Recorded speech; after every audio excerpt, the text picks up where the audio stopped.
Alors, d'autres outils de recherche bibliographique peuvent être des outils euh, que j'ai appelés ici bibliométriques. En l'occurrence, il y en a un auquel vous avez accès et qui est à mon sens extrêmement utile. Il s'agit de Web of Science. Alors, allons voir à quoi cela ressemble. Alors, toujours pour avoir accès ici, via votre NT, le catalogue du Learning Center, avec ici dans la documentation les ressources numériques, toutes les bases de données. Et Web of Science, évidemment, se retrouve ici, tout en bas.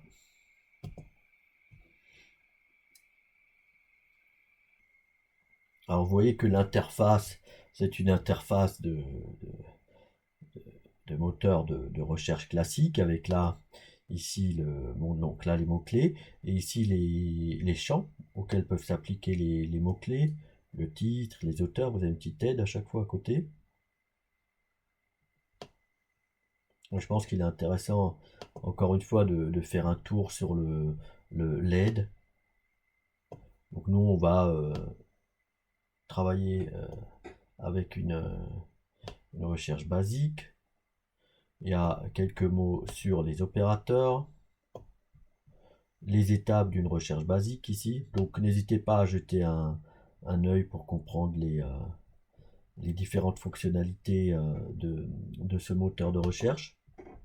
Donc nous, on va, bien sûr, on va utiliser nos mots-clés. Donc, comme précédemment, nanoparticles and, pardon, T, on va mettre dans les topics. Donc ça, c'est on va dire les mots-clés, le résumé, etc.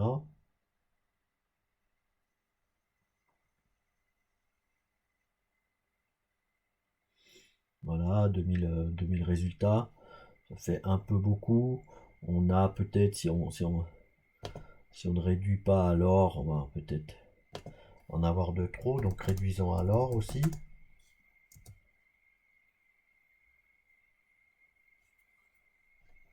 « 285. Donc là, ça commence à être accessible.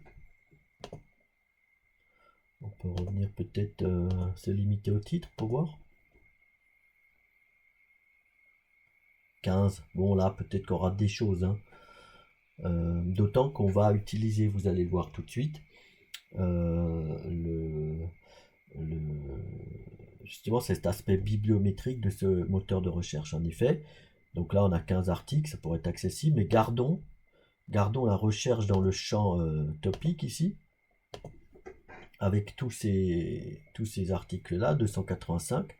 Alors, ils sont ici. Donc, alors, je vais mettre d'abord la date, parce que je pense que vous l'avez comme ça, vous. Commençons par le date. Donc là, la date, un classement par date. Donc là, ils sont classés du plus récent au plus vieux. Et ce qu'on va faire ici, et c'est l'avantage de ce site, c'est qu'on va classer tous ces articles qui sont résultats de la recherche par le nombre de fois qu'ils ont été cités. En effet, la bibliométrie mesure entre autres, là c'est ce qu'on utilise, le nombre de fois qu'un article a été cité par un autre article, hein, par d'autres travaux. Si vous voulez, cela donne une indication de l'impact de l'article dans la communauté. Combien de fois celui a été cité, combien de fois on s'est basé sur cet article pour raconter une chose. Et là, vous voyez qu'il ressort des articles là, donc les plus cités, par exemple celui-ci, 453, The Greener Synthesis of Nanoparticles. Ici, synthèse vert de nanoparticules d'argent et de palladium en utilisant du thé et du café. Ça, c'est des choses qui sont souvent citées. Ici, on a dans Synthesis of donc or et argent nanoparticles en utilisant du thé noir. Ça, c'est des choses qui nous intéressent et qui sont citées quand même un nombre de fois assez remarquable, on va dire, pour un article qui a été ici publié en 2009.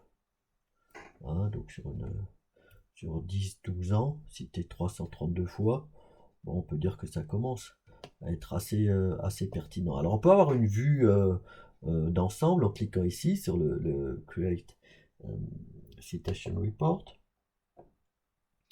On peut voir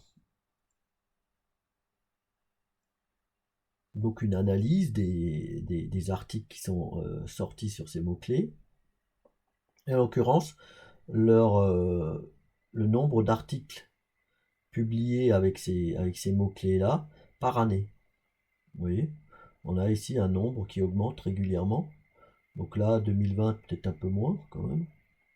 Et là, c'est 2021, donc l'année n'est pas finie. On peut avoir même éventuellement un décalage dans le comptage des articles. Vous voyez que ce nombre augmente régulièrement. On a également là le nombre de fois que ces articles ont été cités au total. Et vous voyez que ce nombre de citations augmente. Alors évidemment, il augmente aussi parce que le nombre d'articles augmente aussi. Vous avez là plus bas, toujours le classement. Alors, donc là, on peut borner les années. Donc là, vous avez le classement vous avez le classement donc par nombre de citations de l'article et également par année. Donc on va pas prendre 2021, c'est pas fini. 2020, 86, 2019, 72, 72. Ça donne une idée aussi parce qu'évidemment, sur un nombre total, un article ancien est éventuellement plus cité qu'un article qui est récent, quoi. Et là, en regardant les dernières années, ça permet d'évaluer également l'impact de l'article dans la communauté sur les dernières années. Alors donc ça, ce classement par nombre de citations est intéressant et permet éventuellement de faire le tri parce qu'il représente, on va dire, dans une première approximation, l'impact qu'a eu l'article dans la communauté qui s'est intéressée à ce sujet. Mais bon, il n'empêchera pas que on regarde précisément également ce qu'il y a dans l'article. Parce que si on a ce réflexe-là de dire, bon, ben, j'utilise cet outil pour moi trouver des articles à citer dans mon introduction pour situer le sujet, si j'ai le réflexe de prendre cet article-là, si tout le monde fait pareil, puisque la bibliométrie là, est accessible on va dire quasiment à tout le monde, bah, on va augmenter l'impact encore, le nombre de citations de cet article artificiellement, quoi. Donc voilà, c'est peut-être un biais après l'impact qu'a réellement l'article dans la communauté.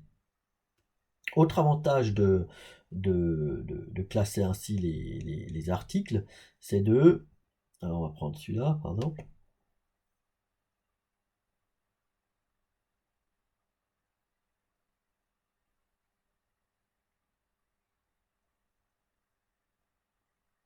Donc c'est de connaître les articles qui sont cités dans cet article, hein, puisque les auteurs de l'article se basent sur des travaux pour introduire le sujet ou éventuellement discuter un résultat, comme je l'ai dit en introduction de ce cours, ce qui est le but d'une bibliographie. Et là, on peut déjà utiliser ce travail-là pour remonter à des articles qu'on aurait éventuellement ratés, c'est-à-dire encore une fois utiliser le travail bibliographique des auteurs de l'article pour trouver des choses qui sont quand même assez citées.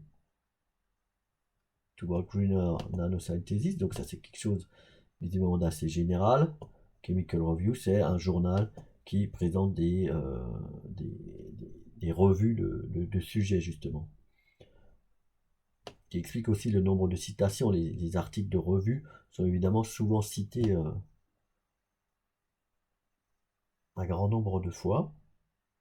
Donc là, peut-être vous avez effectivement une piste qui s'ouvre et encore quelques articles à rajouter à votre bibliographie en regardant uniquement donc les articles qui sont cités par cet article-là.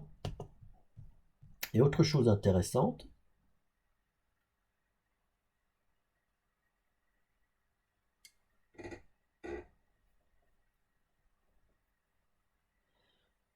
c'est qu'on peut voir, alors on sait que cet article a été cité depuis sa sortie en 2008, cet article a été cité 447 fois, et on peut voir aussi via ce site qui a cité cet article. Et ça vous permet de faire, si vous voulez, une veille sur un article ou éventuellement des mots-clés. Savoir qui a utilisé cet article-là pour conduire des travaux, introduire une problématique ou interpréter un résultat. Donc avec un classement par date, vous voyez que c'est des choses là qui sont assez récentes. Hein. Ou alors, on applique nouveau ce critère-là de classement pour trouver les articles qui citent cet article et qui sont eux-mêmes les plus cités. Voilà. Green Synthesis of Metal Nanoparticles Using Plant. Donc là, on a peut-être un article de review assez récent, non, bon, 2011, mais en tout cas abondamment cité. Ici, c'est encore un. Oui, donc là, vous commencez à... Là, on commence à avoir une... et notez que ça, éventuellement, on l'avait pas sur nos premiers mots-clés, quand on avait mis nanoparticles, gold et T. Hein, là, on a des choses générales sur la synthèse de nanoparticules métalliques en utilisant des extraits de plantes, d'une façon générale. Donc ça peut éventuellement servir, ces articles de review peuvent éventuellement servir pour un état de l'art ou l'introduction d'un article, d'un rapport de stage qui porterait sur la synthèse de nanoparticules d'or en utilisant du thé. C'est-à-dire qu'on parlerait d'une façon générale de la synthèse de nanoparticules métalliques en utilisant des extraits de plantes. Puisqu'il peut y avoir d'autres métaux ou d'autres plantes qui peuvent être utilisées pour cela. Voilà. Et après, on commence à tirer sur la ficelle et ça devient quand même assez conséquent. Hein, en termes de nombre d'articles. Quoi. Et ça permet éventuellement, cette approche-là permet éventuellement de faire un tri et de trouver les publications qui seraient éventuellement les plus pertinentes. Autre chose également que vous pourriez utiliser tant que vous avez accès à cet abonnement,